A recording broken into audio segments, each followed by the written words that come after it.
Yeah. Alright, hold on. 1, 2, 2, 2. Good night, greetings everybody. We are G-Syndicate, and tonight is vibes as we syndicate you vibes, you know. You're gonna be hearing some songs off our upcoming EP. Things gonna be nice. So right about now, we starting with this one. Ready to blow? So are you ready to go? So are you ready to go? Yeah. Oh, ready to blow, ready to blow. Oh, so let me go. Ready to blow, start up the show, get on the floor, let's go, let's go. Ready to blow, start up the show, get on the floor, let's go. It's time to start the party. Sometimes we be getting dirty. This time we're starting this thing right. Hey, so just kick off your shoes. It's no time to feel the blues. So baby, we gonna do our thing tonight. Oh, leave the work at home, leave the stress alone. Toss away your worries. Ain't got no time for that, baby. Now you got the chance. Lose your fears, just dance. We're gonna rock this party. Just raise your hands if you're ready. Ready to blow, start up the show, get on the floor, let's go, let's go. Ready to blow, start up the show, get on the floor, let's go, let's go. Ready to blow, start up the show, get on the floor, let's go, let's go. Ready to blow, start up the show, get on the floor, let's go. It's time for you to be free. Let's just enjoy the party tonight. We just gonna ease our mind. So just think about the world, 'cause we're not gonna step on all in the way. Just leaving all our fears behind. So leave the work at home, leave the stress alone. Toss away your worries. Ain't got no time for that, baby. Now you got the chance. Lose your fear, just dance. We're gonna rock this party. Just raise your hands if you're ready. Ready to blow, start up the show, get on the floor, let's go, let's go. Ready to blow, start up the show, get on the floor, let's go, let's go. Ready to blow, start up the show, get on the floor, let's go, let's go. Ready to blow, start up the show, get on the floor, let's go. Let the music take control. Let it seep into your soul. When the bass line comes pulsating, feel the stress evaporate. Let it creep into your mind. We could be no better time to get on the floor, 'cause we're just ready to blow.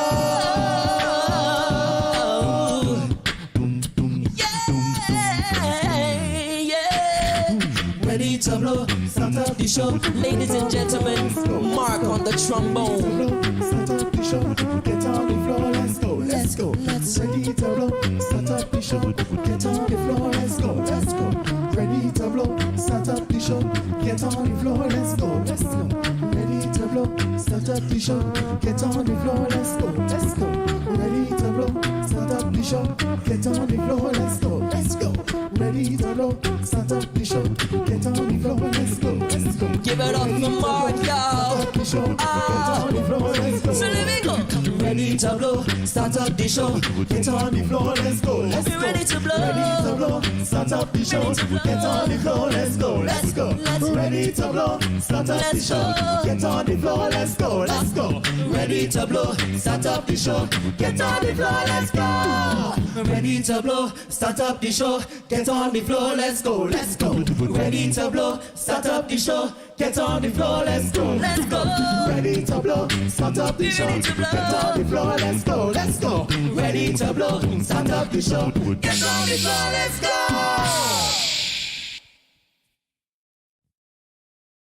Yes, folks, good night one more time. We are G-Syndicate. This next song we're going to do for you, you can find it on our upcoming EP called Revive. We released it last year, and we're ready to rock. This one is called Chemistry.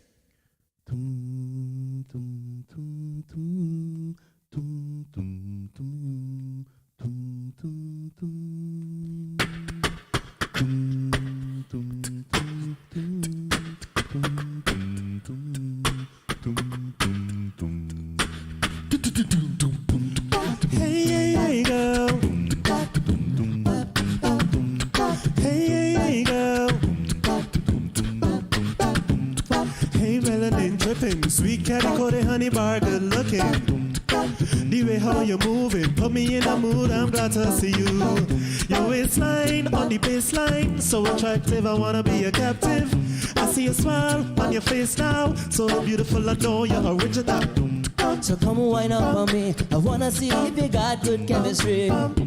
And come push back for me, don't hold back, gal, just be free. No, you're not son, show off, show off. You have my attention, girl, you're sweet off. That's my baby, step out, step out. Just keep it moving, come it's still grooving. No, you're not son, show off, show off. You have my attention, girl, you're sweet off. That's my baby, step out, step out. Just keep it moving, come it's still grooving. We're still grooving. We're still grooving. We're still grooving. Come talk to me, girl, classy and intelligent, and you run the world. I let me say face to face, know you feel the tension, just had to mention. Your brown eyes, shining bright, so gorgeous and glowing like sunlight. I hear your voice, angelic highs, so amazing, I wanna keep this going. So come wind up on me, I wanna see if you got good chemistry.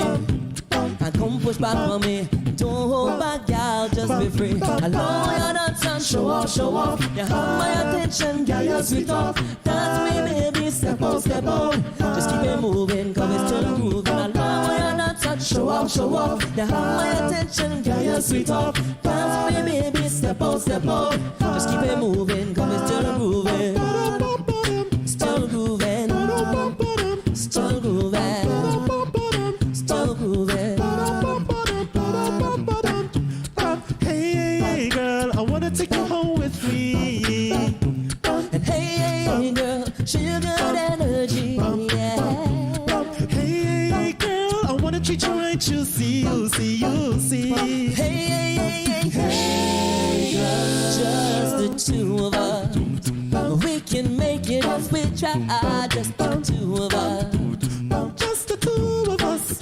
Just the two of us. Building castles in the sky. Just the two of us. You and I. What you won't do for love.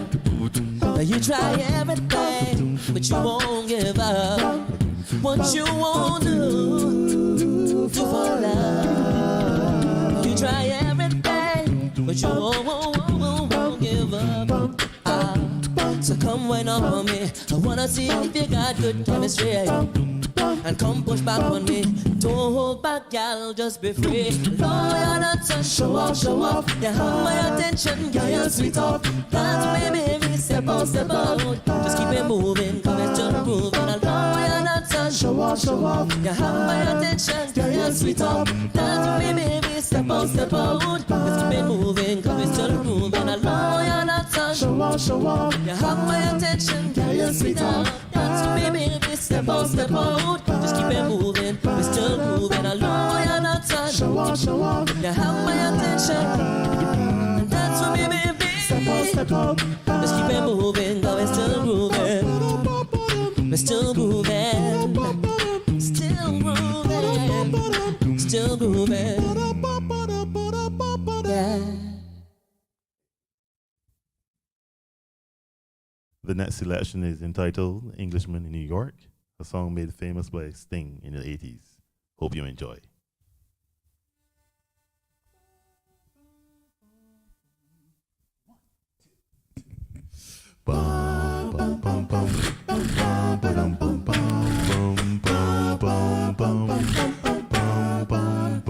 I don't drink coffee, I drink tea on my tea. I like my toaster on one side. You can hear it in my accent when I talk. I'm an Englishman in New York. See me walking down Fifth Avenue, a walking king here at my side. I take it everywhere I walk. I'm an Englishman in New York. Oh, I'm an alien. I'm a legal alien. I'm an Englishman in New York. Oh, I'm an alien.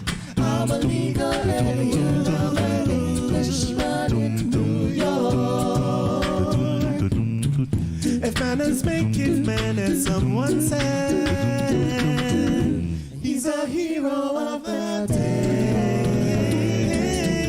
It takes a man to suffer ignorance and smile. Be yourself, no matter what they say. Oh, I'm an alien. I'm a legal alien. I'm an Englishman in New York. Englishman in New York. Oh, I'm an alien. I'm a legal alien. I'm an Englishman in New York. Modesty's propriety can lead to notoriety. You could end up as the only one. Gentleness, sobriety, all rare in this society. At night a candle's brighter than the sun. In New York, concrete jungle where dreams are made up. There's nothing you can do. In New York, takes more than combat gear to make a man. Takes more than a license for a gun. Confront your enemies, avoid them when you can. A gentleman will walk but never run. If manners make it man, and someone said he's a hero of the day. It takes a man to suffer ignorance and strive. Be yourself, no matter what they say. We know you sing at home. Oh, I'm an alien. I'm a legal alien. I'm an Englishman in New York. Oh, I'm an alien. I'm a legal alien. I'm an Englishman in New York. Englishman in New York City. I'm an alien. I'm a legal alien. I'm an Englishman in New York. Englishman in New York. Oh, I'm an alien. I'm a legal alien. I'm an Englishman in New York.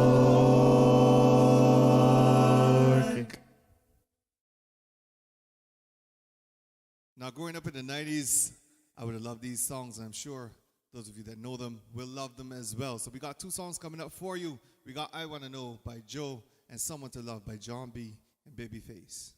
Hope you guys enjoy.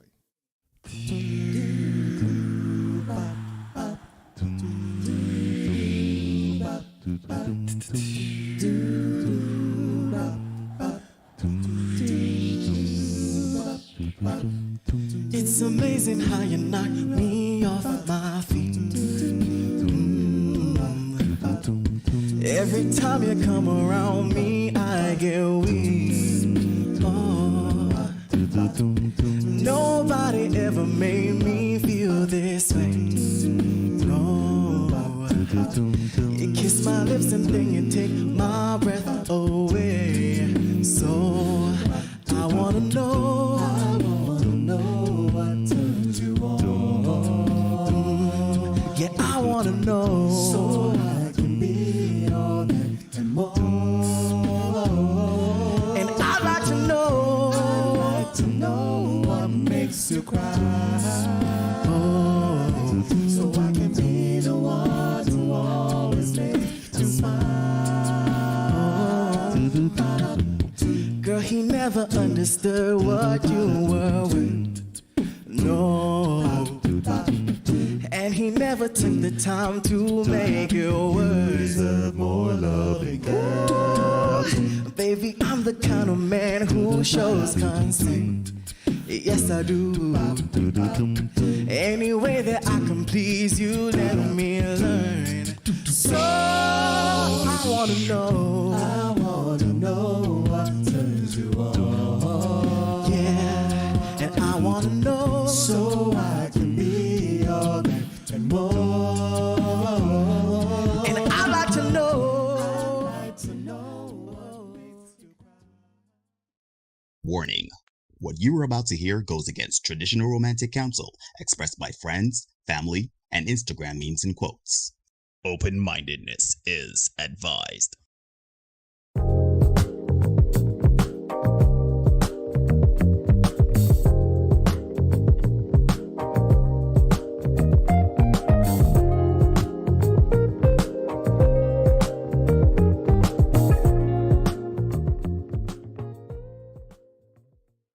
Ladies and gentlemen, boys and girls, people of all ages, and welcome to another edition of the Senate Podcast. I am your host, Neil, joined as always by my brother from another mother and your host, Derek.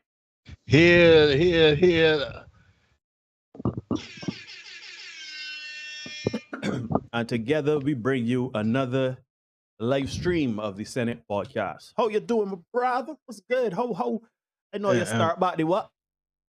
How the what treating you, man? Yeah, it treated me so well, to be honest. But I'm here, man. It's a little rough. Try to manage everything, and then the 9 to 3 thing, there's an adjustment back to the norm. So you got time on the crunch. Mm-hmm. So I had to kind of scramble in the gym, and then still try to find time to prepare for tonight. Of course, but nevertheless, always the more I'm here. And I am ready to rock, and I am ready to do the Lord's work. What's going on with you, my brother? My good, I cannot complain.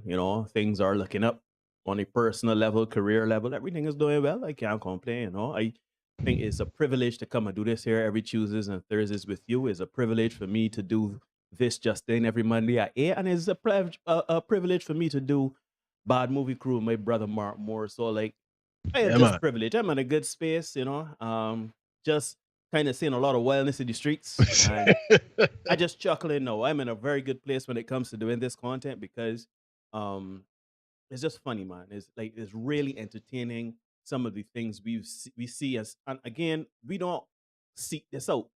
Literally, that's right. Like something hit us this evening, and it was like legendary stuff. So, I love doing this with you, my brother. I love creating content, and I really appreciate that you have chosen me to go on this journey with you. Some may say it's through hell, but we here. Well, yeah, we here, and it's a privilege to have you here with me, my brother. It's good. As you say, it's enjoyable. I truly enjoy giving commentary on these things. Right? I think that's the next thing people don't really understand.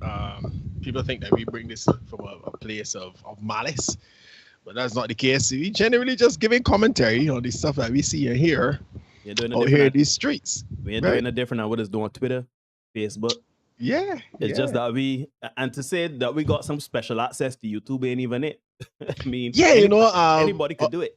Exactly. One of the guys, one of the posts I shared, and I was like, what kind of algorithm you got that you get all these kind of things coming to you for, you know what I mean? But that's the thing people don't appreciate. People don't seem to understand that, everybody sees this stuff. It's just a case where they never knew how to say it or what, if they could say it. So now, because, and this is men in particular, because men know that we do this kind of stuff, I find out that I am inundated with this kind of content, men say me, look, check this. Look how they say that. Look at this here, look at that. That kind of way, So, because men have been saying these things, between each other for a while, and I guess they never felt that there was any point to saying anything or that they could say anything without being shouted down. So that's what we hear, man. We here doing it, and I truly love the psychology of it all. I love it, and that's why I do it. Every time I think, I could do with this here, something else comes up. Give you a little push. I agree. Same thing with me too. That kind of to bring me back to it.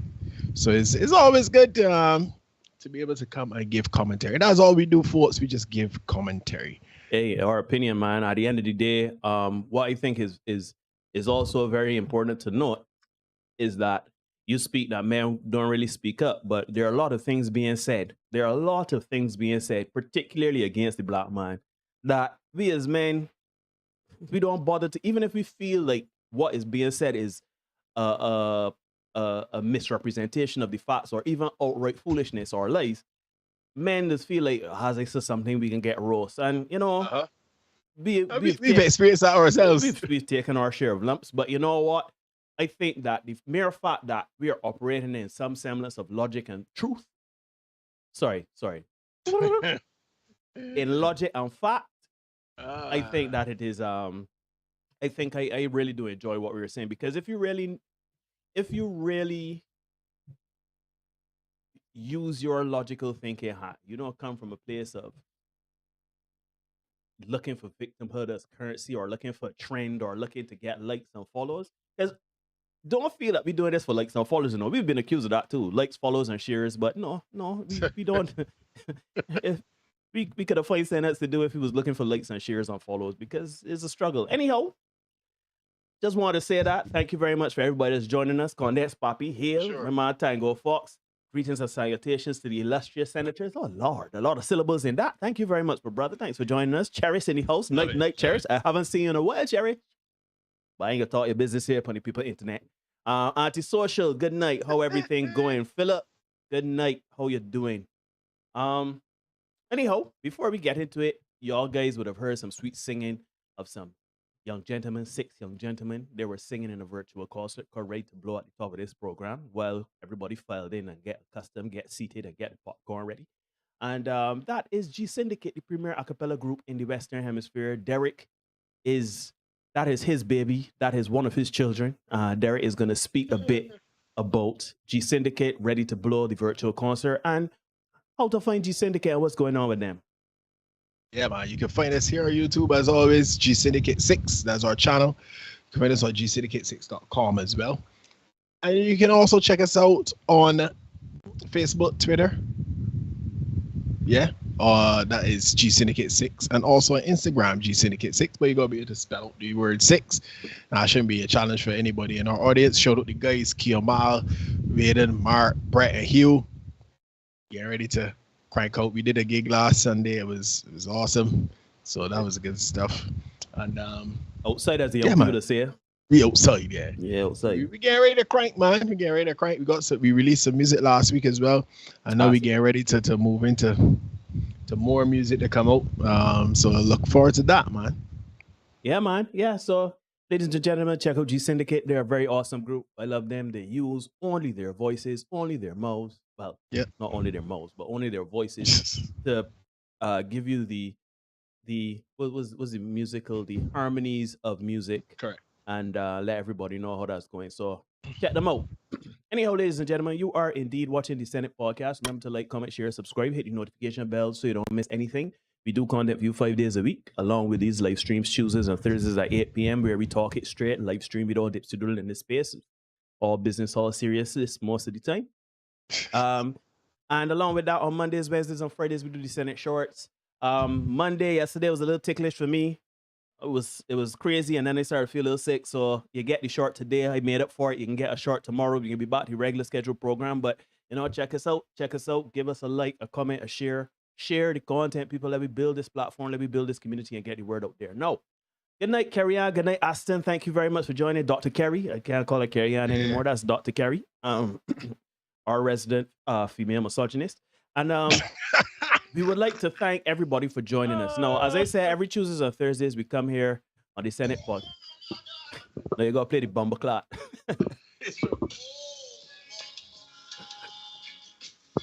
Yeah, every Tuesdays and Thursdays, we come here and we do the live stream, as I said. And before then, Derek would go on our social media platforms, particularly Facebook. Give us a like and a follow on Facebook, the Senate podcast. And tonight is no different. We're talking about jungle fever, essentially divesting, or what can we really learn from Black people choosing to date outside of their race? We could really learn from that, Derek. Over to you, my brother. Lead us in sermon tonight. Yeah, man. You know how I get down. I look at things from a male point of view, right? And this is all my woman dynamic, right? So we got 2 videos that we can kick off with to kind of get things cranking. So sit back, relax. Again, I found these on TikTok. That treasure trove that is TikTok. So check it out, guys. And then I come back and we get into, tonight's session. All right. Oh, I got it. For white. Let me start again. Attention. This is for white men. Waiting for all the Black people to scroll. Come get me. These fucking niggas don't know how to act. Please come fucking get me. Save me. Save me, Mr. White Man. Look at this. Look at all this chocolate. Save me. These niggas don't know what they got, and I know you do. So come get me. I'm in Columbus, Ohio. Look at me. Come get me, Mr. White Man.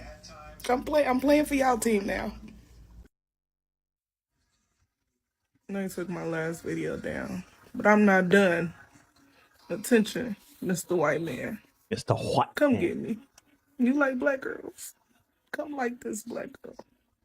Cause come get me because I can't date the black men no more. I'm ready. I'm converting. I'm over to the team. Come get me. I'm ready. Let me go get my bag packed. I'm ready to throw my shit in the back of the pickup. I'm ready. Somebody save me. I love it. I love it. All right, so that kind of just sets the stage for what we're gonna deal with tonight, right? We're talking about divesting. Jungle Fever, that was a movie back in the very early 90s. I think like 1990 to be exact. Yeah, I think it's like 1990. Now, I've often heard my mother make the comment that as soon as a black man makes some money, he goes and marries a white woman, right? But recently, there's been a phenomenon sweeping across the US, which is threatening to destabilize the black family structure as we know it. That phenomenon, folks, is divesting, right?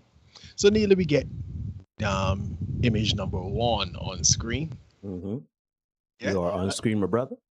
A divester is a black lady withdrawing all support for the community, which includes her time, money, resources, care, or concern. She puts her own health, wealth, and life first. She will date or marry the best person, regardless of race or culture, right?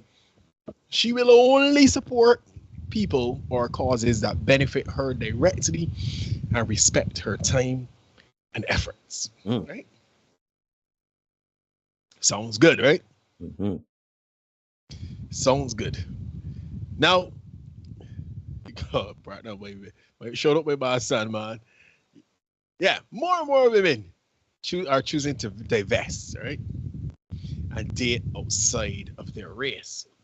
Now, I know some of you are wondering, what on earth does this have to do with us? Why is this important to us here in a Barbadian context?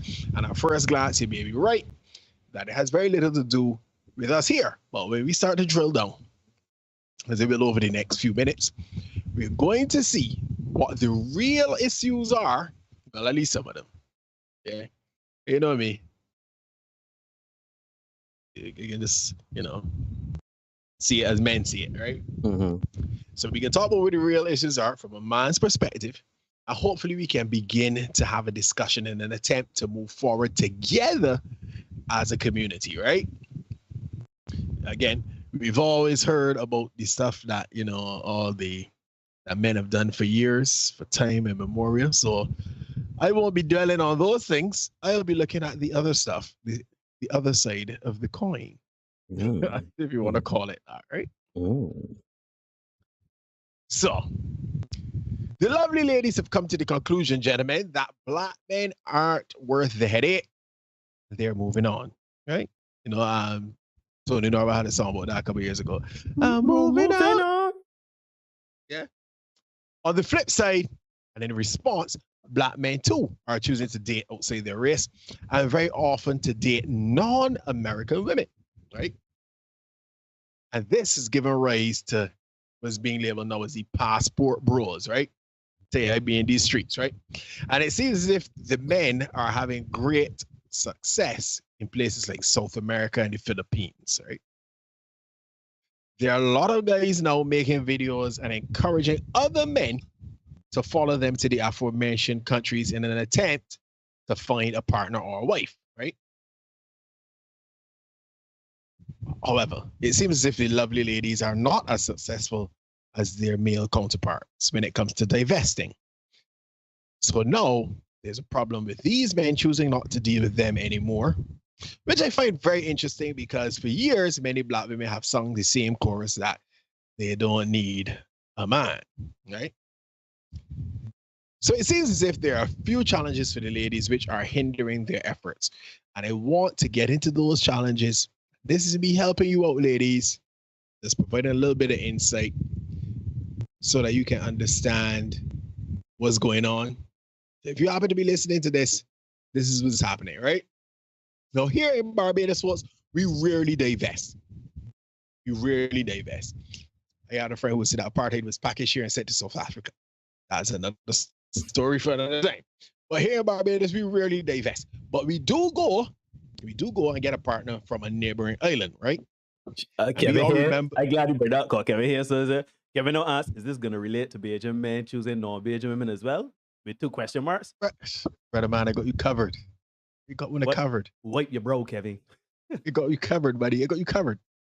We all remember when most of our parliamentary representatives were married to someone other than a Bajan woman, right? So much so that it prompted Matt Finger to sing a song called No Bajan. And I don't know if y'all remember that. Yeah. Broad drop. All of their wife, no Bajan, right? Shout out Matt Finger. When you consider the impact of American culture on Barbadian culture, we can begin to understand why we experience many of the problems which impact North America. It's just on a different scale, so we can get into it, right? So why do Black women have a more difficult time divesting? And I'm going to say than Black men. So again, use divesting, speaking both to men and women, even though the definition spoke only to women, right? Right. So, and to break it down like a fraction, why do Black women have a harder time dating out than Black men, right? Well, firstly, other races of men tend to be more race loyal. Yeah? With that, what do I mean? How many times do we see an Oriental man with a Black woman? Or even a white woman, right? A Latino man with a Black woman or an Oriental woman. White men and Black women are far more common, but still rare, right? Because if we see it, still an eyebrow raised, right? It just doesn't happen as often as we would love to think or love for it to happen, right? And if you doubt me, give me a graphic there, Neil. Got a graphic somewhere down to the bottom of you would have sent you. There's a graphic with. Let me just highlight it for you. If you doubt me, look at the pushback that Halle Bailey, not Berry, Halle Bailey would have gotten for reprising not reprising, but doing the role of Ariel in The Little Mermaid, right? Let me pull up for you real quick.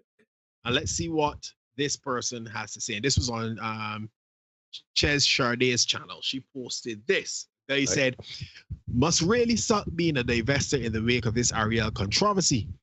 Ali represents the embodiment of everything they claim Black women should be and white men want, and yet those white kinds are staunch in their distaste of Black woman replacing a fictional white woman, right? Now, as much as this is what it is, I am not going to be going into the whole race thing too much tonight, because at the end of the day, the race thing is going to be kind of sort of inconsequential, right? Based on the other things I am going to highlight, right? The reality is, folks, we tend to gravitate towards people who look like us. That's just what it is. And there's nothing bigoted about that. I know we would like to think it is, but it really isn't, right? It is what it is. So when you consider that fact, and then add the perception that a lot of people have, other races have, of Black women. That perception being that Black women are overly aggressive or hypersexualized. It makes it difficult for Black women to get a foot in the door. No, don't come for me, folks. This is just what it is, right? Because the dating apps will show you that Black women are chosen pretty much last. Yeah. And that is the dating apps that y'all love to quote when you thought that men should Sunil, we should get some relationship skills. Yeah, do your sexual due diligence, ladies. Yeah, those are the dating apps that y'all went to source your data, right? But here it is being selected. Black women are not being selected at a rate commensurate with the other races, right? And again, if you look at any kind of media out there, look at who's leading it for black women. Meg Thee Stallion, Cardi B. Cardi B, who went to court here the other day and pleaded guilty because she essentially put out, I don't want to call it a hit because it wasn't to, delete anyone, but she put out a soft hit, let's call it a soft hit, on some people who were trying to get to Offset, her husband, right? So she paid some money, had those girls beat up. We talk about overly aggressive, right? Hypersexualized. Take a look at Meg Thee Stallion, whose tongue is always out of her face. Just let you like them. Yeah. Yeah. These things make it difficult for black women to get in the door, right? This is difficult for some women and their surrogates to accept because we all want to think that the world is a utopia where people don't see color, but people like who they like based on what they're exposed to. If I started to live in Germany, right, I'd probably end up, if I was living out there for any extended periods, I'd probably end up with a Caucasian wife, right? Because it's what I'm around.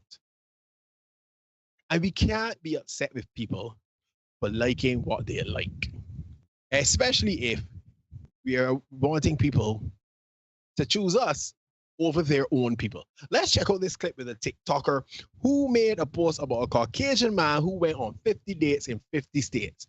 And to just as a side note, folks, to let you know that your guys here in the Senate, we are always on point. I was watching another content creator 25 minutes ago, as in right before we came on the stream, and you can verify this.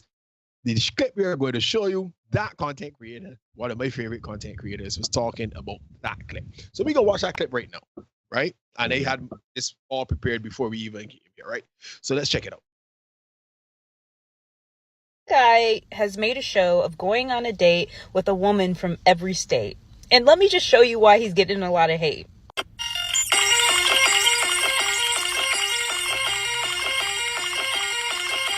I think it's fair to say that my guy has a type, but here's what really makes me mad. This is the girl he went on a date with from Hawaii. Like, sir, what you not finna do? You not finna play us, sir. You not finna play us, sir.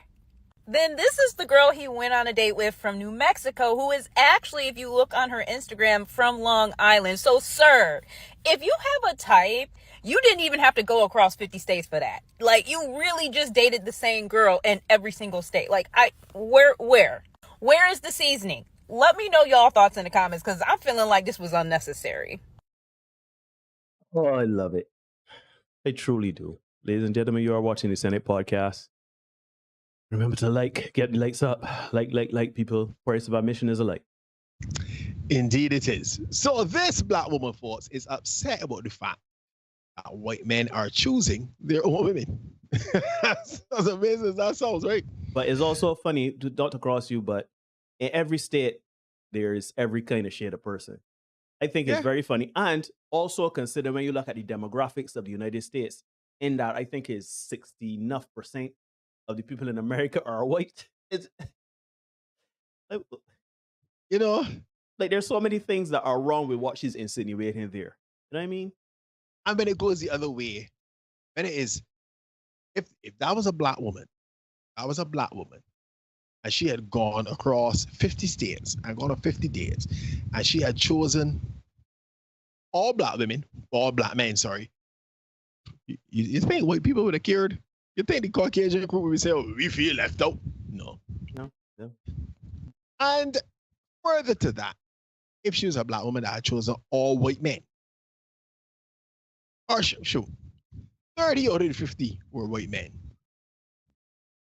What do we would have heard it was her preference. Her body, her choice, man. She liked this, so that is her choice, etc., right? Yep. So she is upset that white men are choosing their own women. I am not sure what she really expected, right? But lady, just because you don't want your black man doesn't mean that Brad doesn't want his white woman, right? Secondly, and further to the point, right? It is the men they want. This is the real crux of it. It is the men that ladies want who are the ones choosing to exercise better and more amenable options. Nobody don't care if Pookie and Ray Ray decide, sure, I go from over here. They don't care. It is when men of means, men of resources, affluent men who decide, you know what? I go from over here again. I could do better than this. Enough is sufficient. Enough is sufficient. That is when it becomes a problem. And to show what I mean, let's look at two examples from up north, right? Put them on screen when you're ready, Neil. A few months ago, Bronny James, son of basketball villain LeBron James, got a whole heap of pushback because he took a young Caucasian lady to his high school prom, right? Now, Bronny James is not even a man yet, yeah? But many grown-ass black women and some of their male surrogates were very upset about the fact that he chose a non-African woman to accompany him to his prom. Why? Why for? Because the world knows that Bronny James money long, even if he never touches a ball in the NBA. Bronny James could quit basketball tomorrow and sit at home every single day until the end of his life and still be a millionaire. So that is why women are upset. Because even at 16, we all know, he's 16, 17, 18, something like that he is, right? We all know as soon as he comes out of school, he will have the option of whomever he chooses from 18 years old to 99 years old. Yeah? Sure. I watched a very disturbing movie last night with two old people at a farm killing off people that were shooting a porno. That was X.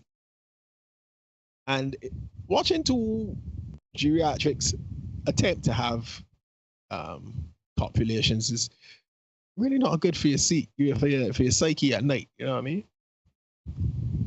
Hey man, but that was Bronny James, son of basketball villain LeBron James, right? The basketball villain LeBron James. Now, since Bronny James, again, son of basketball villain LeBron James, since Bronny, we've had Jay Ellis, right? Mm-hmm. American actor Jay Ellis. He married his Caucasian wife and received a ton of hate from, of course, we could guess who? Black women. Mm-hmm. He received so much hate, in fact, that he had to disable the comments under his wedding photos on Instagram. Damn. Yeah? So let me get into the article. Mm-hmm. Let me know. You want to scream a breath? Jay Ellis turns off Instagram comments under wedding photos with his white wife. Yeah? After Jay Ellis tied the knot with Nina Senecar over the weekend, the actor made sure to turn the comments off, feature off his Instagram wedding photos to avoid criticism of his interracial marriage. In a romantic ceremony in Italy, Vogue reports Ellis exchanged vows with the Serbian model actress. The pair had been anxiously awaiting their wedding day after the pandemic forced them to push the date back twice. So this man ain't no meet this woman. He accustomed to her, they're doing their thing.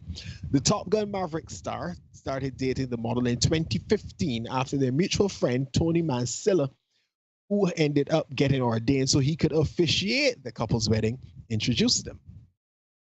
Ellis popped the big question at sunset on Dreamland Beach in Bali in January 2019, months before they welcomed their first child together, daughter Nora Grace Ellis, in November 2019.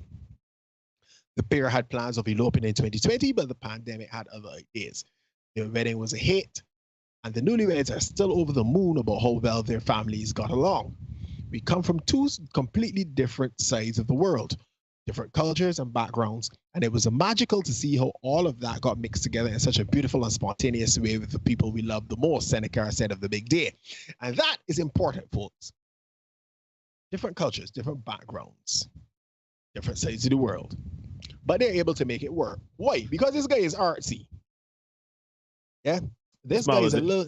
was a Top Gun Maverick. Ma was in Top Gun Maverick. Yeah, this featured guy is, prominently. They say Pookie and Ray. So this guy is able to, I don't want to say shift because that would give you the wrong impression. But this guy is accustomed to certain things. He knows how to operate on a certain level. So the blending of the cultures and backgrounds is not particularly difficult for this guy, right? But we're going forward. But as special as the day was for Ellis, he knew that many of his female fans wouldn't be in support of the big news. When posting photos from his wedding, Black Twitter noticed the insecure star turned off the comments feature. Something's wrong with that. Like, man has to preemptively turn off his comments, right?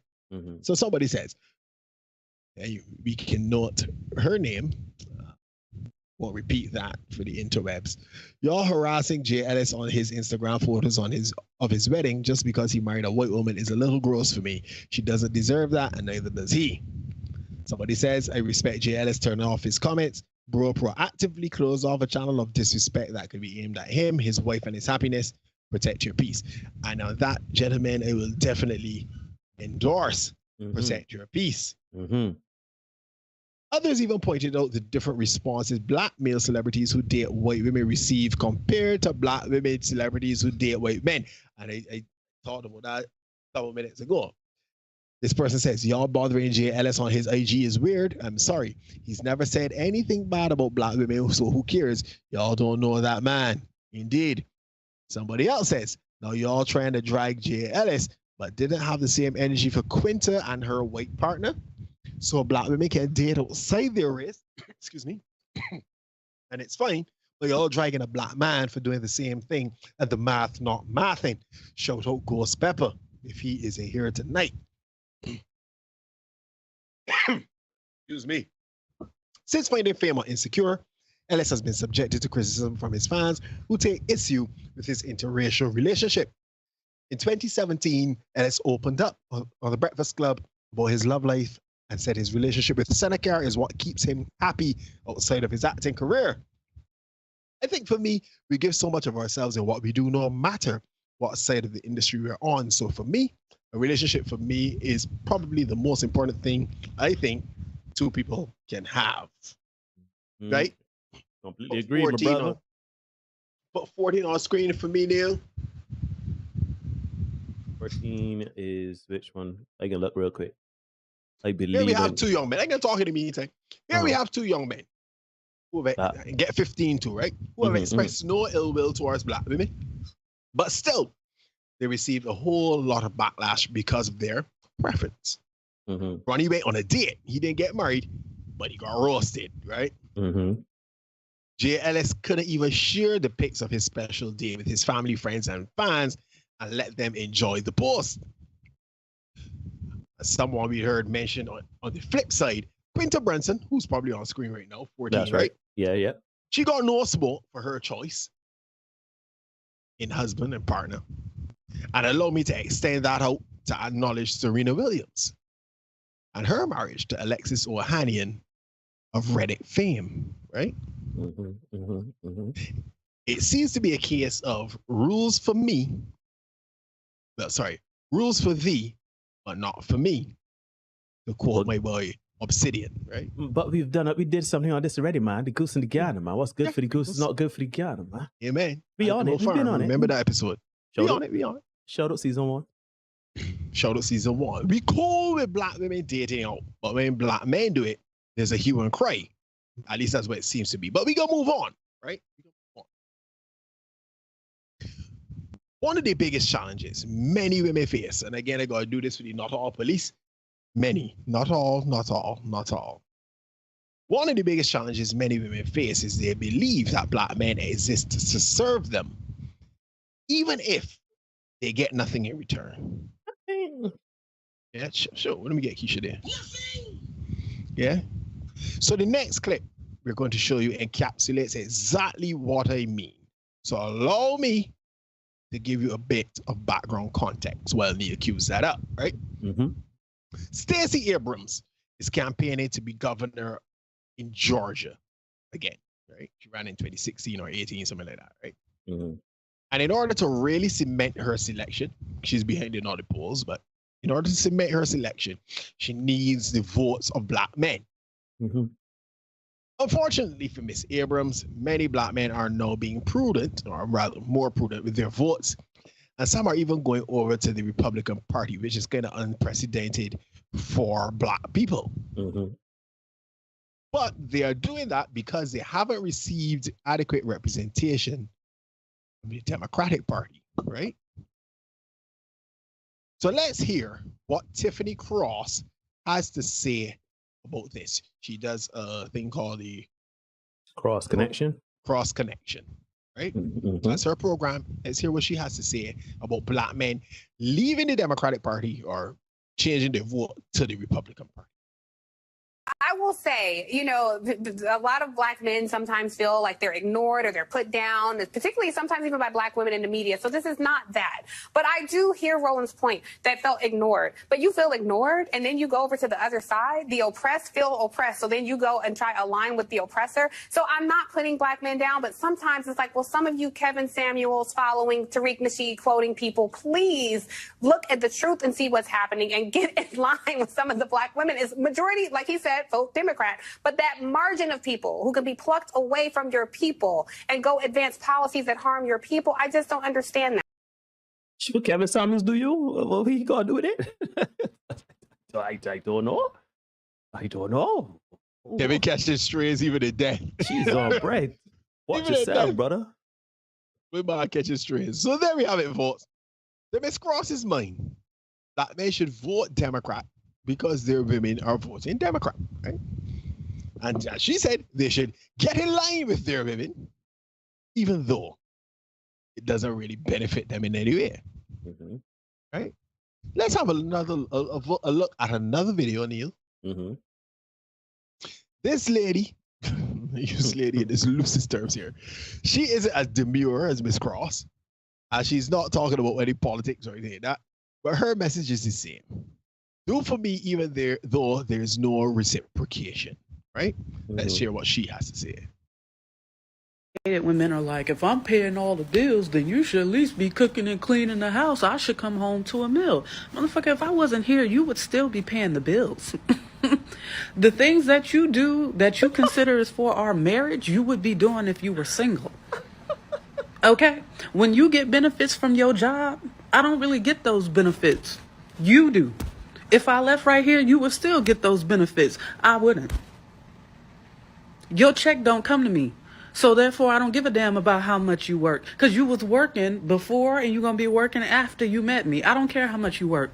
A hard-working man is nothing for me. Because you're going to work hard with or without me. What are you doing for me? Nothing. That's why I don't do nothing for y'all. Like, y'all understand why you really do enjoy doing this content? She sounds so ignorant. She sounds... This woman is saying, were you the paying bills before me?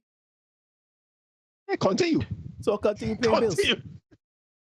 So what she refuses to factor in is that if you live with me now, I was paying for one, no gonna split it in half, or I gotta buy two.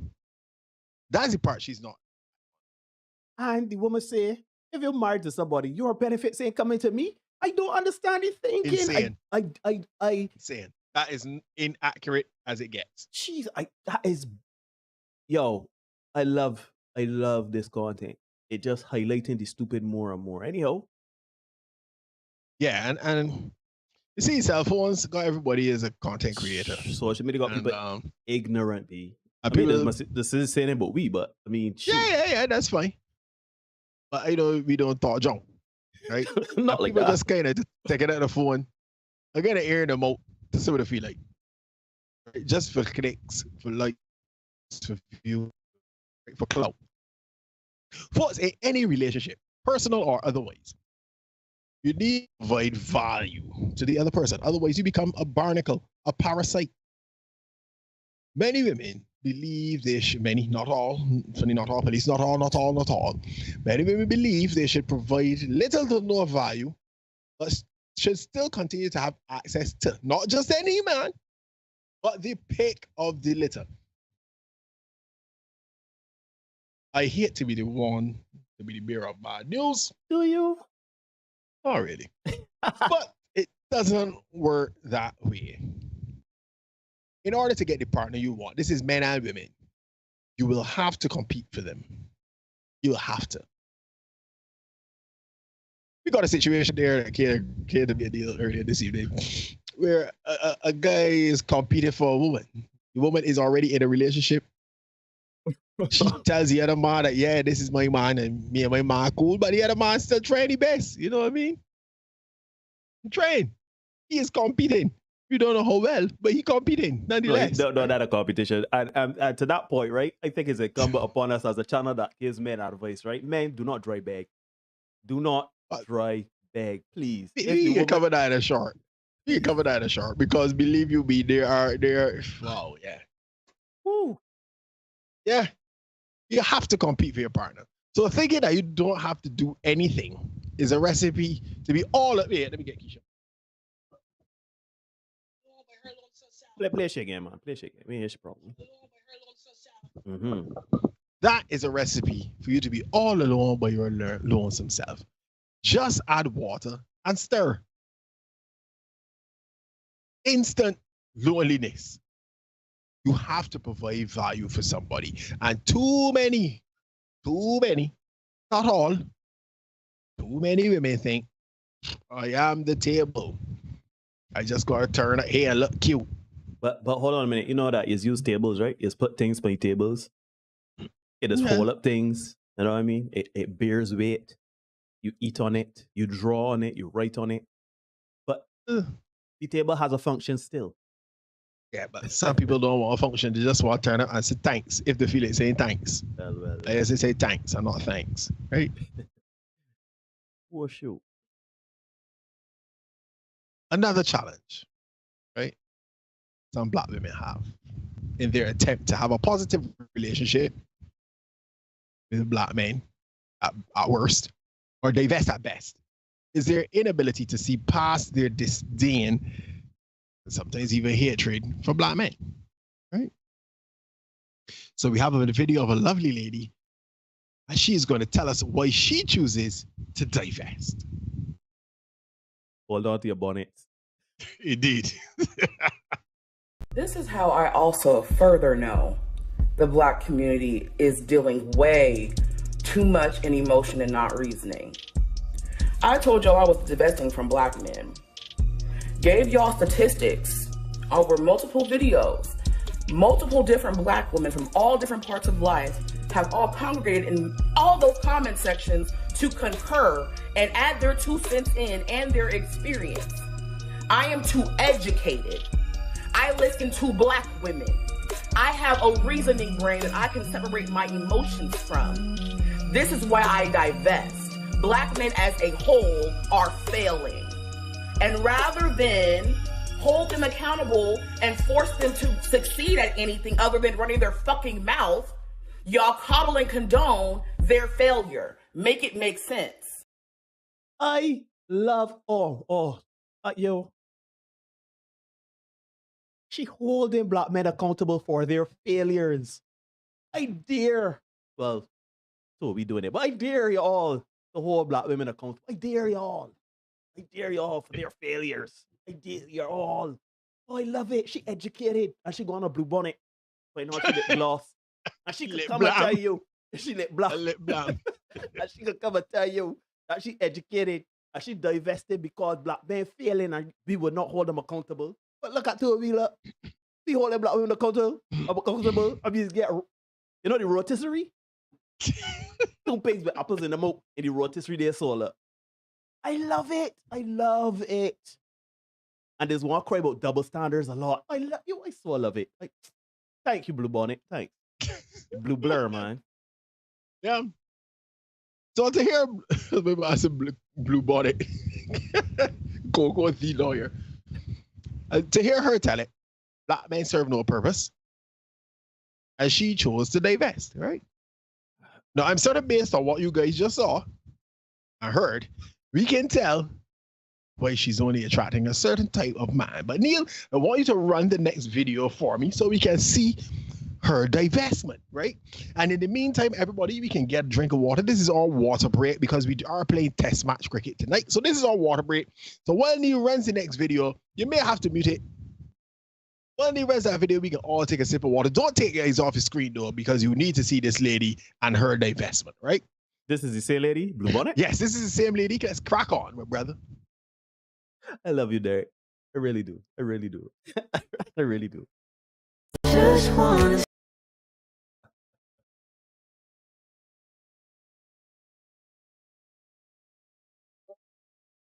I love it. I love it. Ladies and gentlemen, I love it. I really do appreciate it. It's bad enough that she divesting from black men. But she really divesting from black men. She has nothing to do with black men. I mean, I love the fact that people can say things on the internet. I mean, shoot, don't get me wrong.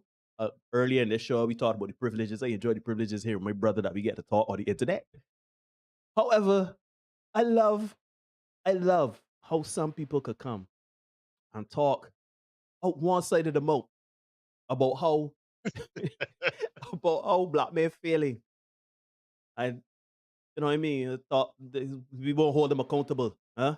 We protect the black man, divest, choose man or woman, white or black, Hispanic, but left these black men caught a feeling. And yet, when our black men, they feel like to do the same. Because it's here we gay. We's here, we like the white women. We hear that we like other Caribbean island women. When we do that, we siding with the oppressor. Yeah. We don't know our heritage or our roots. I love you. So I want you to imagine, right? I want you to imagine that you are going to a job. Shout out to my people at The Advocate, right? You are going to a job that hasn't paid you in months, right? Haven't paid you in months. And when you decide, you know what? Enough is sufficient. I go on from here. I will seek other employment that will actually pay me. Your current employer is upset about the fact that you no longer want to be working and not paid, or that you prefer better working conditions. That is the state of affairs with black relationships right now. Again, shout out to my people at The Advocate, right? Linked very closely to the disdain and hatred that we may have, some that we may have for black men, is the disrespect of black men. And I have a clip for you guys from a comedian. So she says she is. And we're going to watch a clip of her stand-up routine. Again, found this on TikTok. Showed up my guy Kwame. He sent this to me a few days ago. And this clip, Daphne is her name. She's going to talk about her and her position on interracial dating. So let's have a watch of that. To date outside of my race right now. All my friends are like, you should try interracial dating. And I'm like, nah, that ain't for me. What's your name? Alex. Shut the fuck up, Alex! You like that? You don't like that. White men don't like for you to talk to them like that. They white in America. I can't talk to Alex like that. I mean, she ain't lying. She is not lying.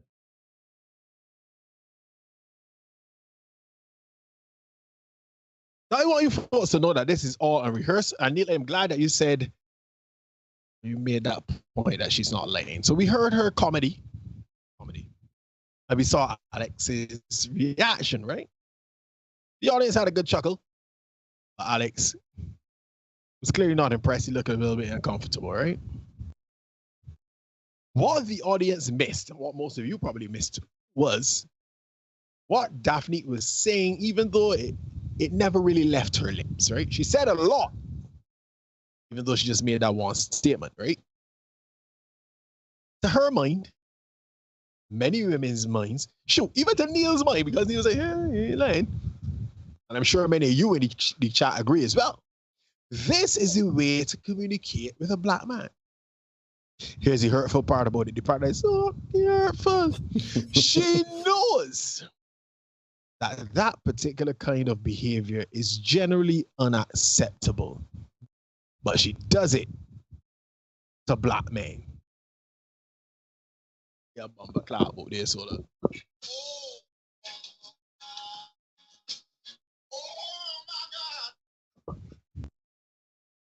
She reserves it for black men. This is the kind of thing that many women, not all, many women will present to black men. And when they are rebuffed, what will the women say, gents? He wasn't man enough to handle a what? Strong, independent black woman. I've typed that so many times that it comes out in my predictive text now on this on my iPad, right?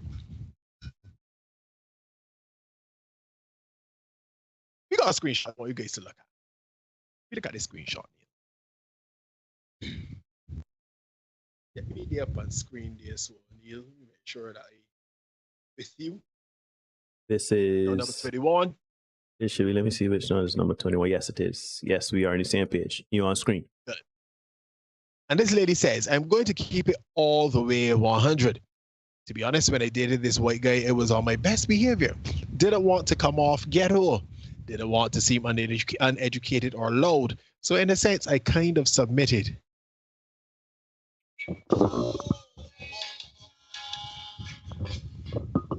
Now, when I'm with a black man, I can curse him out. Yeah, more because we both know the struggle, and I'm already assuming I know his behavior. Before anyone attacked me, I was so wrong for this. The things I did for that white guy, I should have done. I should have for a black man. Honestly. Hallelujah. They got accountability, man. But here's the thing with that, Neil. She's making the assumption that she knows this guy's behavior. Not all black men behave like that. This is why ladies will miss out on a guy like a J. Ellis. And that's why his wife would say the two cultures, the two families were able to blend together because he is not a ghetto pookie and rare. You can carry out, as the people say. You know what I'm saying? You know, they say, carry people to me, you can carry out. Yeah, he got out behavior. This lady is saying that when she dated a white guy, she put on her best behavior. That's what she said. That's what he said. That's what she said, right? For whatever reason, she felt that that man deserved her best, and she gave it. She submitted it. We can talk about that again. Probably on Thursday, we can talk about submission, right? One more time. Yeah. The quarterly the quarterly episode. Submission. Yeah, submission, yeah. And she was able to admit that what she gave that Caucasian gentleman, she should have given her black man. Note the words she used. Her black men. Black women are aware that they belong with, not like I said with and not to, they belong with black men and black men with black women. But for whatever reasons, here's looking at you, feminism and capitalism, the ability to acknowledge, admit, and respect that is difficult. Many black women would rather hold out hope that someone else from another race is going to put up with their shenanigans than make a necessary adjustment to their attitudes and behaviors. Now, I could go on and talk about the impact of capitalism, which makes people in general, black women in particular, want to consume more and more, thus making the average earning man invisible and obsolete. but I'll wrap up by sharing a story with you guys, right? As most of you know, I'm a huge Knicks fan from back in the 90s, right? One of my favorite Knicks of all time, well, my favorite Knick of all time is, believe it or not, John Starks, right? Tragic, You know, horrible. you know what to do there. Come on. No, Don't be you're on screen already, but I wish I could delete this picture. I don't want this. That's my guy, Starks, right? Play upon Starks. Another one of my favorites is Charles Oakley, the chairman of the board, they call him, right? Mm-hmm. A few years ago, Charles Oakley, you could put that up on screen for me to Neil, was forcibly removed from a game at Madison Square Garden, right? He played in New York for about 10 years or so. A fan favorite. A lot of blood, sweat, tears, a lot of fights for the Knicks, right? Mm-hmm.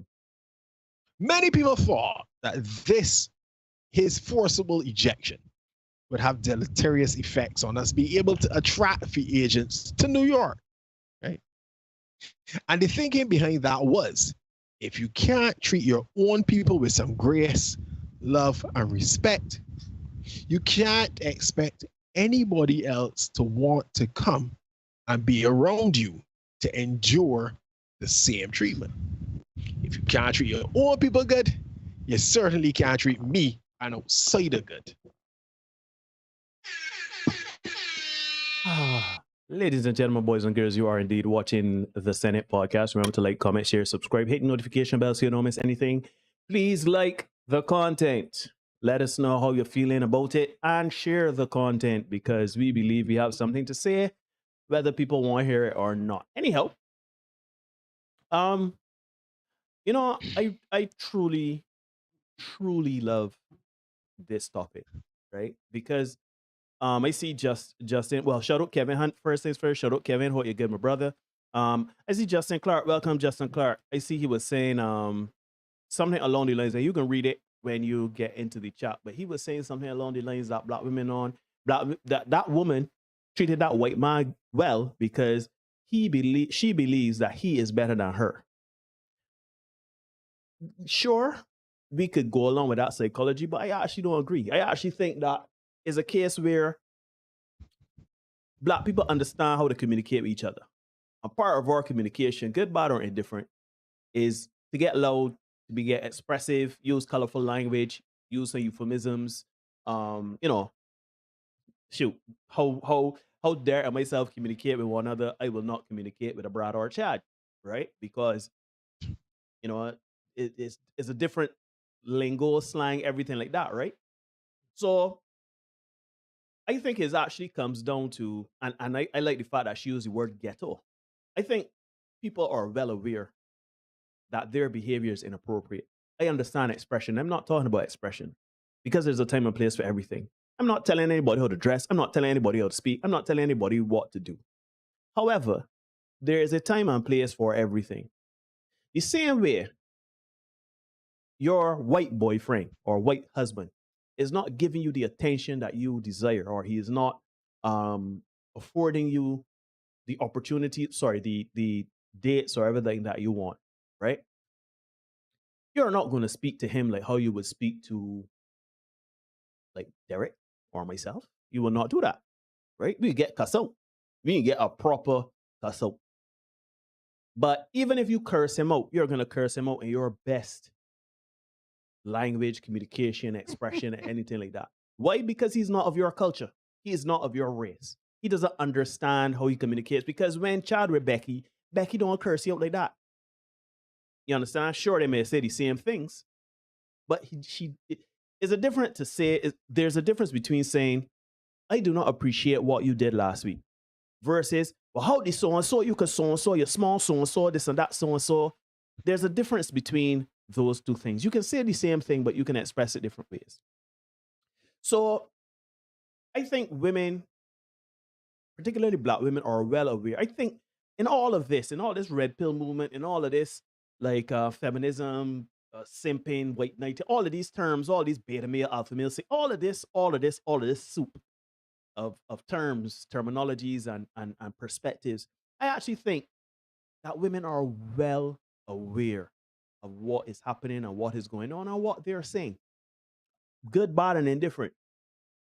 Because what I love about this is that there was a video, I don't know, sure you came across it. It's a video of white women talking to black men, right? You know, I haven't watched it, but I plan to watch it after this, you know, about white women loving black men, right? And every now and then, when Black Panther 2 come out or the next Afrocentric movie that empowers our community comes out, you can hear the love for the black men. Not me and Derek, of course, but men that look like Michael B. Jordan and, you know, killing a whole slew of white people to save the African princess, right?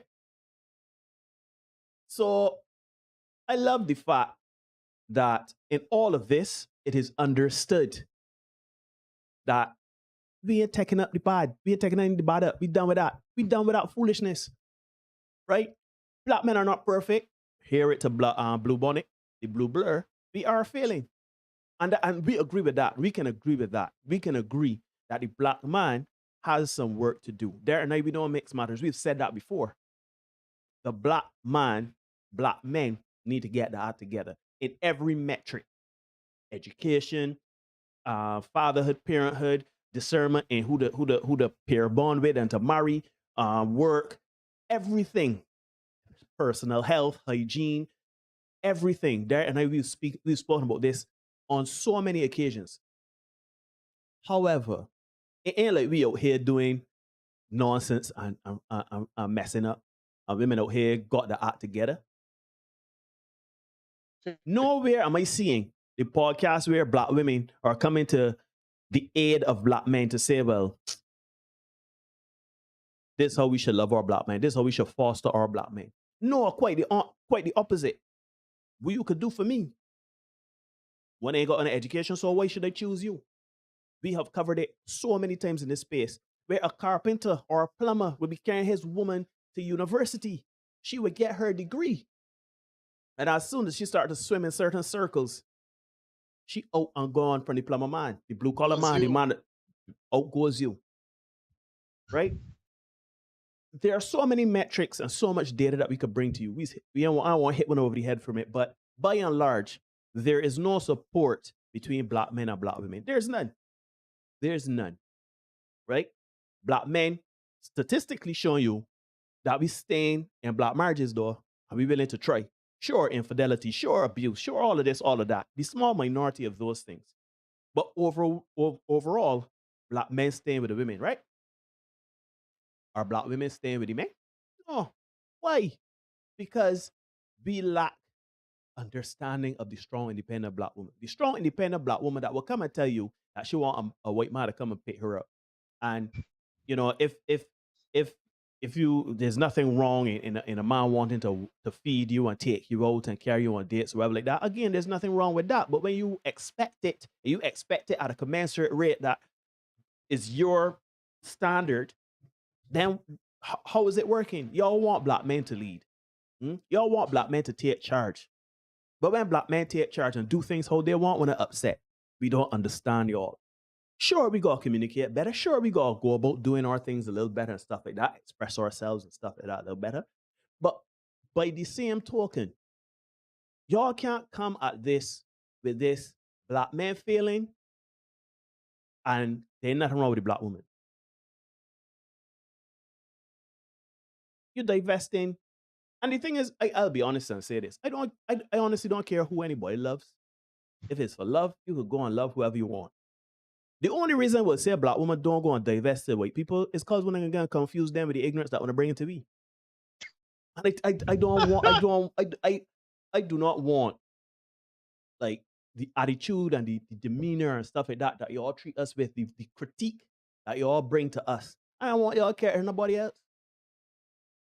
Because somebody I am quite the opposite. Please take it to somebody else. Nah, Derek, because that look bad for the whole race. You think the people can be just judging black people? They can be judging all the way, but they may know how to behave. So, all jokes aside, at the end of the day, and you know, Derek, I remember in season 1, you told me very early on we started the space, you was telling me ain't about love no more, right? And I actually am on your side now. It's not about love no more, right? Because nowhere anything that was said early on, right? I hear the word love. Nothing. When the women talk about divesting and talk about black men failing and talk about white man come and pick me up, this, that, and the next, the third, I ain't hear word love yet. I ain't hear what I can do for you. Is what you can do for me. So we black men are failing. We're not getting our education. We don't have our money up. We're not working to that sort of standard to fund your lifestyle, to be your benefactor. Therefore, we are failing. Because let's be honest, a lot of arguments come around finances, a lot of arguments come around communication and expression of love and emotion and that sort of stuff, right? That's that bullshit, right? But at the end of the day, right? You either want to help us or go from wrong way. Don't come around the place telling us that we are failing, that we ain't not good. Look at this, look at that. I want to come bragging that I want to get looking for a chat. I want to divest into women and stuff like that. Or y'all choosing black men, and then complaining after every failed relationship like it's all black man fault. I am convinced that hear some people tell it, black men are the worst things on the planet. We just ain't got we out together. Yeah. Right? We ain't got we out together. And that is sad because every other community sticking with one another. Every other community. As Derek said, when you never see a Chinese man mix boat, you might see one or two, but you ain't see them en masse choosing black people or choosing Hindi people or anything like that. You ain't saying none of that. You ain't saying Indian people mixing up with Chinese. You might see one or two, right? Because at the end of the day, they have pride in their community and they understand that if the Indian man fail, the Indian woman can fail. If the Indian woman fail, the Indian man can fail. They understand if the Chinese man fail, the Chinese woman fail, and vice versa. Japanese, all different types of races, they understand that they need both sexes to rise and to be the best versions of themselves. You don't see Chinese women acting like any of these women on the streets. You ever see a Chinese with a blue bonnet?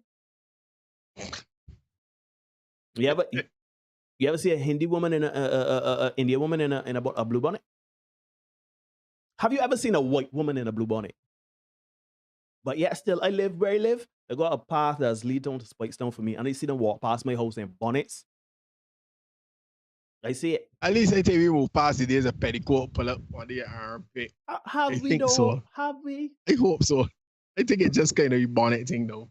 But brother man, all I saying is, right, it really fascinates me how they like to say a black man abandoning the black woman when all of the data and statistics show differently. But yet still, black women have no problem in calling out the black man on their failures. As soon as you do that to black women though, it is fire and brimstone. So which is it? Are we going to hold each other accountable as men and women in a black community? Where we say, here tune. We know we got mess in we corner, but here are some things you could consider when interacting with the other gender or the other sex. Or we can just point fingers and say, when they're not good, like, but I need to get out together. Every day, myself and Derek's been in the streets, but I've been on the curb and I still see it where black men getting roast for something or the next. So every day. I ain't gonna go far. I could go on Instagram, I could go on Facebook, I could go on Twitter. And I can see YouTube, I can see the roasting. Black men ain't no good. I see it every day. But as soon as you say something about the black woman, it is misogyny. It is all the terms. The greatest hits. Right? You understand? Is it Billboard Top 100? And it is at some point when they either don't want the black man and go to the white people, or the Indians or the Chinese or whatever, or you all want black men and you want black men to succeed. Sure, you want the 6 foot man with the 6 foot inch, 6 foot ab, 6 figure. You want the 6, right? You want Mr. 6, right? Fine, good. There are many he walking about, but sure, you want him, right? But when 80% of you women are trying to get 20% of the men. I want to either share in and get vexed, or when I can't find none because the pools are small. Because of that 20%, you got to factor in all the other things that going on there. Men are married, men are gay, all them things. Right? So you got to choose who you bow. And I think they are choosing, Derek. I think the black woman has chosen. And I think the black woman has chosen to be single and to complain and to enjoy their single life experience. I am sorry for whoever get vexed, but I think that is it. I think that we live in an age where it is much more gratifying. It is much more instantaneous to your ego to go on social media and blast a subset of people for your choices and your mistakes or the things you don't want to do. Pass that off to somebody else, get the likes and shares and comments, than to actually say, child boy, I really want a black man here. All right, I gotta reassess where I am. I gotta reassess what energies I want. I gotta reassess what I want, and I gotta work on reflecting what I want. Trap. That's higher math. That math ain't mathing. We would rather get in the 140 characters, talk a peripheral junk, and for a kiki and a ha-ha. Shoot, Derek, up to today, you post some things in our group chat, right? Where what was that woman has said that she I can't remember, but they send the little quotes and memes, right? Poetry, the word salad, right? The word salad, right? They send these things about how they want a man to choose you, and a man to understand your worth, and a man to you want a man to accept your bad behavior. What's your worth? What about the black man's worth? What about other people's worth? You're talking about your worth, right? But you overweight, you're unmannerly, you think you're better than any black man walking about the place. You got high standards in that you want to fly every other week. You want to get a Birkin bag and you want to go to the cliff, right? That's what you want. And yet still, you somehow seem to think that those things must appease to you. So your worth is Birkin bag. Your worth is the cliff. Your worth is Ibiza. Your worth is Europe. Your worth is all over the place. Your worth is a 6'5" man with something going down to his knees, bank account look flush, and abs rip off. That is your worth. Your worth is Michael B. Jordan. That's your worth. This is Louis Harvey. Right?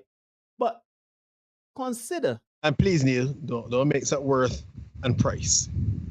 Hey, I just saying, at the end of the day, right? You want a man that is worth something, you gotta pay the price. If I want Eva Mendes, when I hear me talk about Eva Mendes, right through. For me to run out Ryan Gosling, right? What do you think Neil Hoyt will got to do here? For me to run out ASAP Rocky, what I will got to do here? I got first make myself look better than him. I got to make my bank account comparable to him. I got to have his sort of fame, stature. I got to have talents in the field that she likes. I have to be suave. I have to be fashionable. That is the price. Compete. But that is the price for competition. If I want to compete for Rihanna, for Eva Mendes, shoot. If I want to compete for who's a local good looking, like I don't even know any of the local models or whatever, but to compete with a woman, let's say that shoot, can't think of none no, but think of a local Instagram model or a good looking woman in Barbados. For me to compete with her, for me to compete with the other men that trying to get at her, right? I got to step up my game. So what makes you think I could talk about, I want a woman to know my worth? You think that men got the luxury to talk about a woman? No, because we understand. We ain't gonna say. So when I want to talk about this worth thing, my God, know my worth. Man, this and that next. But as soon as a man step to you, he got one box out of order. You know it's cock up. You eyebrow raised. That's a red flag. He ain't know my worth. I tell you all already in this space, I dated a woman, right? Shoot, for 6 weeks, this is way back in the day. After the first 2 weeks were glorious. Oh my God, I was like, Lord of mercy, boy. This woman sweet to all. You see, after week 2 done, stress, worries, and problems. The woman, I would not say a good evening, good, and she got a noise pit. After a while, I said, well, I don't understand every other day, so you picking a noise. She said, well, the truth of the matter is, if I lie, I die. The woman said, I like you. And you somebody that I thinking about getting together with, right? So I pushing you buttons to see why cannot get away with. Like when I really don't understand that we just get put through hoops because of, I don't know. You are arguing with me to see what you could get away with. Like, so that's why I gotta look for it for the rest of our days together. An argument every other week. Just to say, all I saying, right? Look, I know what's going on, right? And I know that maybe there's no coherent train of thought in what I'm saying, but I'm gonna bring it home here and say that consider for a moment, ladies, consider getting together with a black man for love. Just consider for a moment. Hold on, no, don't. All right, just relax. No. Wait, hold on.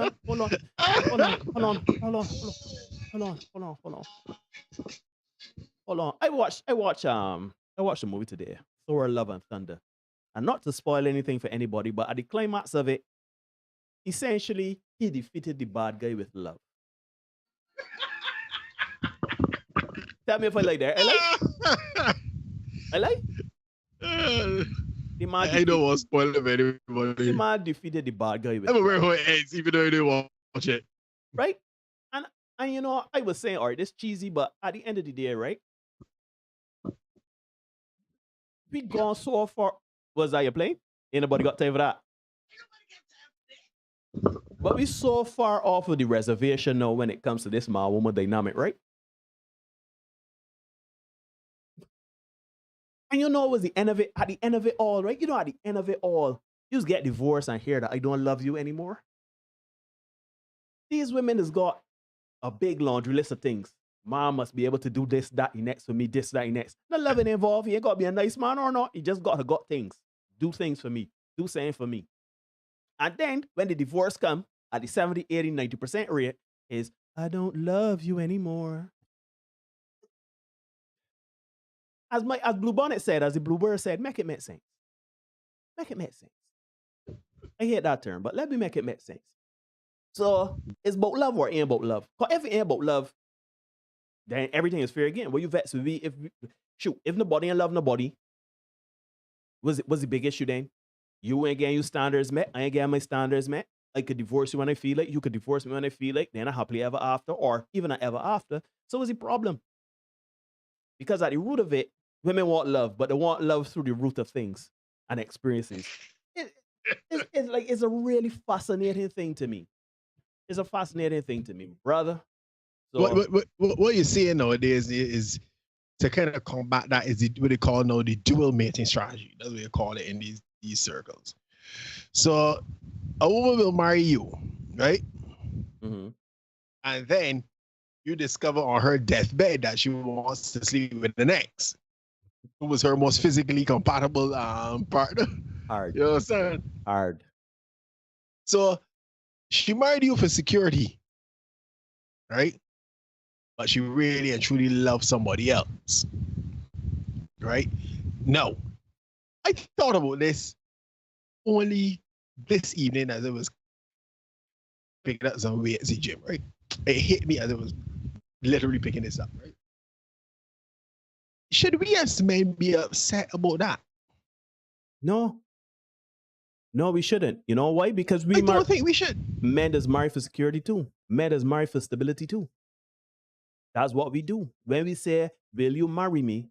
It's because you afford us a level of security and stability at that moment that we are willing to spend the rest of our lives to maintain. I don't think that men should be upset about that. If you are in a position to be able to protect, to provide, and problem solve all them things, you have to be aware of the fact that women want that from you, want those things from you. And if they see you as a viable option, they will attempt to get those things from you. If you can, you as a man need to be aware of the fact that, yeah, man, she probably marry me for my things. He's 50, she's 30. You know, go here. You know, she ain't exactly coming to me for the stick. somebody else to deal with that when they ain't looking. You know what I mean? I think we should be a bit more open with that idea and be willing to acknowledge it for what it is. Yeah. I tell you, you know, again, a little horn is hurt. You know, sorry, I get it. But I say get a little hard is hurt. Just get a tickle little hard this, is just hurt. get a little ouchie. A little ouchie. Yeah, but I really feel like we need to be mindful of the fact that as men, women want security, and if you can provide that, that is what they will come for, right? And they're willing to sacrifice a little bit of stick. Well, not sacrifice. They get it for somebody else, but they come to you for security. No, I agree with you on 1000%. Also consider, ladies, that when a man wants to be with you and marry you, he wants security and stability as well. I don't know where we get this thing where women seem to think that the security and stability is a one-way street. You know what I mean? Like, what about my safety? What about my security? What about my stability? And it's like, but we ain't out here looking to marry any and everybody. Shoot, a man would have a woman for 10 years and not marry her. But as soon as he done with that woman and meet another woman, after 2 months, them getting married. How many times you hear or see that? Why? Because that woman offers is a different, a more compatible sense of safety and security and stability for that man. But you know what's the joke about it, Derek, is that you talk about safety and security, right? And men should be able to offer that for a woman, which I completely agree. But men will go above and beyond to do that, to give her safety, stability, and security. Shoot, a man would hide the horn. Safety and security, peace of mind for that woman. We would literally do nearly anything to provide that for a woman. Can you say that for women? Ladies, can you say that women today do that for their men? Shoot, before I want to answer, I got statistics if I don't want it, because the statistics will ball out. Because y'all don't. Women do not want to provide anything. Anything. We start with cooking and cleaning and sex. They don't want to provide security and safety in their own home or house. Anything to undermine the man and emasculate him, or to distance him. You see, part of the problem is what you just touched on there. The feeling of obligation to have to fulfill, to hold out your end of the coach, as I like to say. We looked at a clip a couple of weeks ago with a guy who came home after a 13-hour shift, couldn't get a hot meal. You know what I mean? And he was really upset about that. Some women in the comments wrote, "She ain't your mother." Yeah, the lady said it herself, "I'm your wife, not your mother." You know, I work and I cook for my. Without taking into consideration that, but yeah, this man paying all the bills, paying the car notes plural, all the extracurricular activities for the children and stuff like that. He was covering. She didn't give any consideration to that fact. It was like, well, eating your children eat bread for yourself, brother. Right? No safety and security for him. Stability, none stuff he. And we saw the lady in the clip not too long ago saying, yeah, if you already pay your bills, I just come in and you will continue to pay your bills.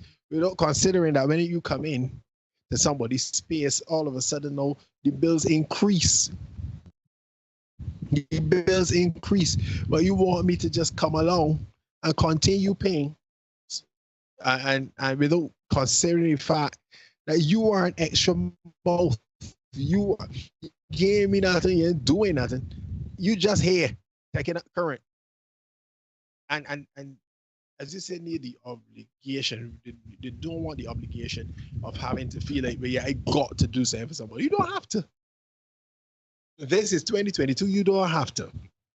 But know that you can get harmed by somebody who wants to do that. It is. I tell you, dog. Honestly speaking, it's fascinating stuff. It is fascinating stuff. Where a man, again, I know how this is gonna sound, but just listen. Man paying all the bills in the house. The man making sure that you and your children and your family are safe and secure. The man just go to your if you want to go to watch a chick flick, when you man want to watch something on Netflix or whatever, you must forego those things and make sure that you are good and comfortable. But then you want to do something like forego giving him regular sex. Right? Then all of a sudden, the man objectifying you for your body and the man mentally abusing you and mental anguish and things like that. What about when a man doing everything for you or everything he believes he's doing for you and he can't get any reciprocity, not even sex, not even saying to eat? What about the mental anguish and instability there? You see, we got to start talking about things. And I'm glad that we have this space and other spaces, right? Because I have never heard this said aloud before until we came along. Men want stability and security too, just not things. We don't need somebody to cook for us. We don't need somebody to pay our bills. We don't need somebody to protect us. We don't need those things, but we do have needs. We do have needs mentally, emotionally, safety, security in our home, in our partner, in our family. I go out there and fight the world while you make sure that everything good home. Right? I know what I'm going to say, oh, that's so antiquated and this and that and next, right? But just stop with the terms for a minute and listen to what he's saying. The same way y'all have stability needs and y'all have security needs and safety needs. It's the same thing that men as human beings want to. It's just that we never said it. We never thought we had to say it aloud. You understand? You got men that's got women that don't know if they're going to curse somebody or not. You ever date a woman there? You ever went out with a woman, right? Oh, well, right? You got a woman, you got some men out there that can't carry a woman certain places. They got women, that got men that can't carry certain places. Right? You want safety and security, women, we want the same thing. It's just a little different for we. But we don't really want to have that conversation, or is it all about what y'all want to feel safe and secure and stable? Because if it's only about you, if you think that it has nothing to do with a man's safety, security, and stability, then marriage ain't for you, committed relationship ain't for you. And as Derek saying now, I think about it, go and divest. Don't confuse somebody else. Because y'all don't want it. As it come down, the man can't tell me what to do. And this man God do something for me and this and that. He gonna know my worth. And black men failing and this and that and next. Right? But as soon as he say, well, there can you, it is, bruh. Then stop confusing the place. Stop talking about you want marriage and a man and all this here. Don't buy saying that you could power with a couple AA batteries with Bluetooth and Wi-Fi. I left the people just stop confusing the place. SB. Yeah. What is it called? A toilet? What is it called? The rose. Just go for a place. Stop confusing the place. Do your thing. Let's say feel free to exercise the option. Here's not to get too much into the race thing again, right? Black men really don't care. Black men really do not care if black men decide, you know what, I don't want to find myself somebody else, a Caucasian dude. It's usually be Caucasian men. You rarely see a black woman with like a Latino guy or an Oriental guy. But why is generally, that? Tell them why. Well, the man really is loyal, but I can get into another one here. And as I said before, earlier tonight, white men and black women is more common, right? More common. But here is the rub. Here is why black men ain't sweating it. Because when we go back 200 years, 250 years, 300 years, white men have always had access to black women. We ain't sweating it now. Folks, it is 29 minutes past the hour of 9 in Barbados and the rest of the Eastern Caribbean. You are indeed watching the Senate podcast here on YouTube. If you're liking what we are putting down, please smash the like button. Subscribe if you haven't. We are at 421 subscribers currently. This is episode 155 of the Senate podcast. Thank you so much to those of you who've been rocking with us since episode 1, and thank you to those of you who've come on in recent times and are rocking with us now. We truly appreciate it. And Just want to do a quick dive in the chat before we get out of here. Whoops, where did we go? Right. Carry on in the house saying the hell blue bonnet chatting. She need to start the rubbish. Ghost Pepper in the house as in Justin Clark. And Lee, she doesn't even like men regardless. Why give advice to straight women? This is why. This is why you need to be careful about whom you decide to process your advice. My dad said we don't like women either, so I could have helped it. It could have helped it. Yeah, that's true, but you know, you can see other ways, right?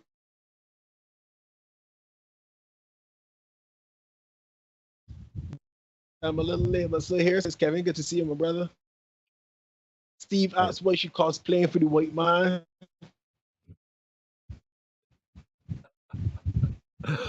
This is just his point here, and I totally agree, because she automatically assumes that he's better than her, right? Which goes back to the last point. He's always had access to you. Yeah, he's always had access to you. So you just continuing something 300 years on. Okay.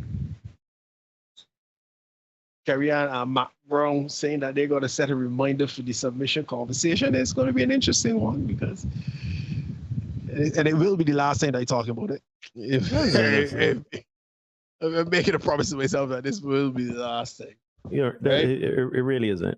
It really isn't. It's just. As I said, the reason why I disagree with you, Neil, is because there's the need to be accepted first and foremost. The black woman going into a white family, yeah, she's already aware that she has to overcome the racial barrier, and that is why you see it to the woman in screenshot. That's why they submit, because you know, to get over the hurdle, you have to. You gotta compete. You can't get. You gotta train. You gotta compete. Yeah. You gotta push, and then man say you gotta fight through the stereotypes. But when it comes to black men, you're looking at all the hurdles. You're looking at all the hurdles. You can't go up in there, so you can't go up in Broad House without there. Keep that for the earlies, right? But imagine being a man in that situation and first have to prove your worth as a man and then as a human. It's a very interesting dynamic. Say amen. Marty was introduced to the white army of a white man that he was dating, but that is London. He dated many different races, and his family was well traveled. It was normal. But is that the norm? Probably not, says Justin. No, it didn't say all, but in a society like Barbados for sure, which isn't as cosmopolitan. Yeah, you will find it in the bigger cities, Toronto and stuff like that, where it's more of a melting pot of cultures. That, you know, the race loyalty thing starts to move out a little bit, but that is in certain countries. Right?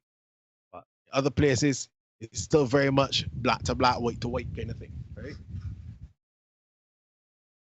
I've heard black women state emphatically that they realized that dating white men here meant that they were the fun partner. And I've heard that too.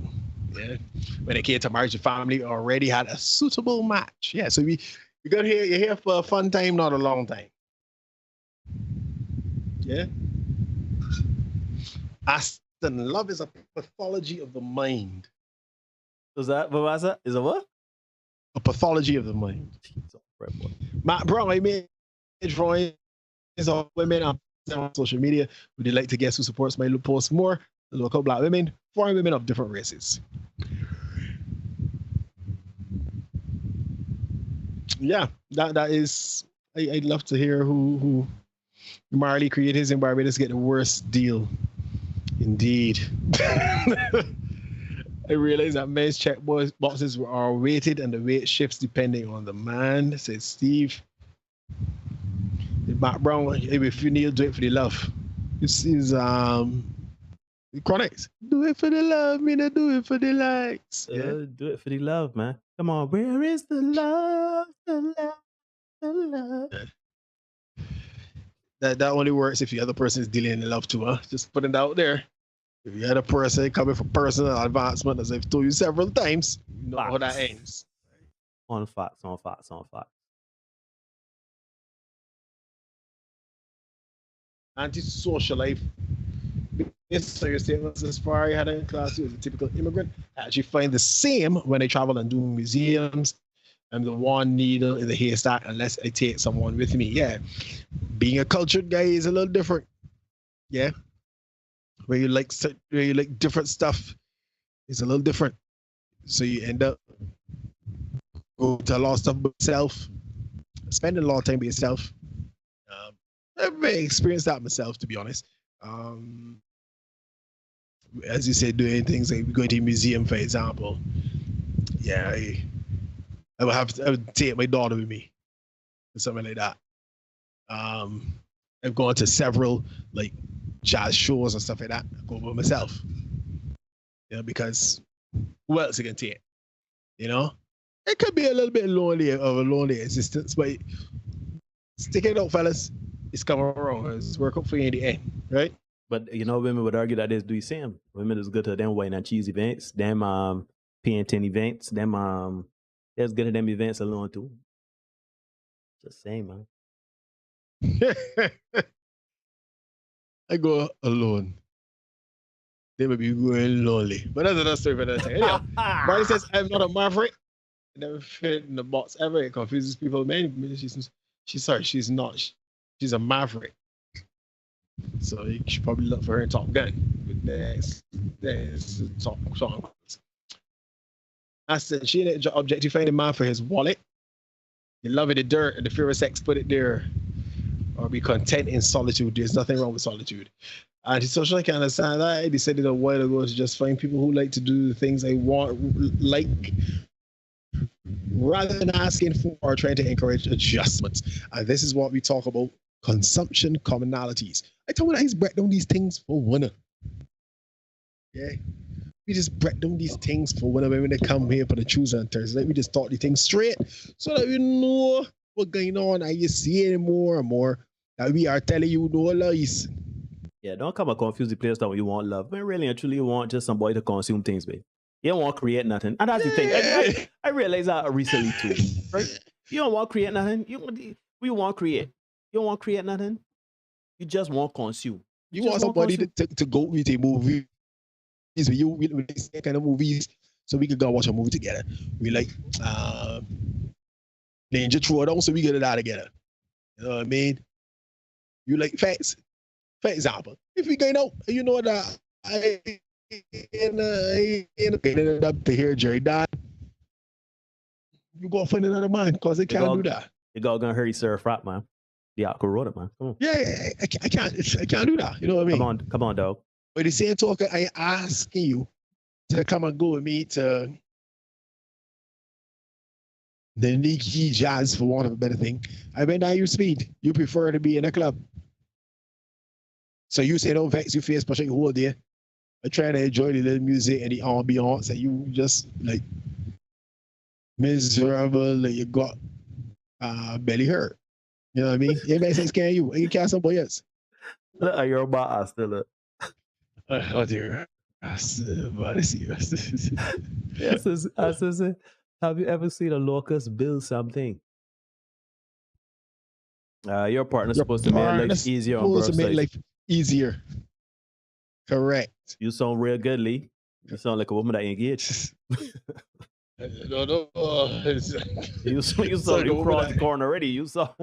Yeah. So you off your market, girl. I know. But yeah, you gotta make it. You gotta help your partner on both sides. Your partner is gonna provide for you, gonna protect you. You gotta be able to help and foster that, nurture that, right? Riley says that has not been my experience. You know, I am curious. You know, Marty has come here. Marty, have you ever had a good, healthy, solid relationship? I'm curious to hear what your response to that would be. And if not, or if you overwhelmingly had bad experiences, was it always the man's fault? Or, you know, Yeah, be just curious. Go let us know in the comment section. Anyhow, folks, it is 20 minutes of 10 in Barbados and the rest of the Eastern Caribbean. You've indeed been watching the Senate podcast. It's been another great night here having a discussion. We thank you so much for tuning in and being with us so far tonight. Thursday, we're going to talk a bit more about submission again. And I swear to you, that's the last time we're going to talk about it. I was saying just use Jergens and cool yourself. All right, my brother. I suppose it's a good solid approach to it. But yeah, need to let me know, make the rules. You just make sure you know they are. You can ignore reality all you want. You cannot ignore the consequences of ignoring reality. Be the best version of you for you. We're gonna see you guys again soon. Look out for short coming to it. Today is Tuesday. Yeah, look out for short tomorrow. Look out for short on Friday. We're going back with the live stream on Thursday. We can see you guys again later. Report, by the way. Yeah, please remember, it's still outside, you know. It's still outside a little rough. We can see you later. Peace.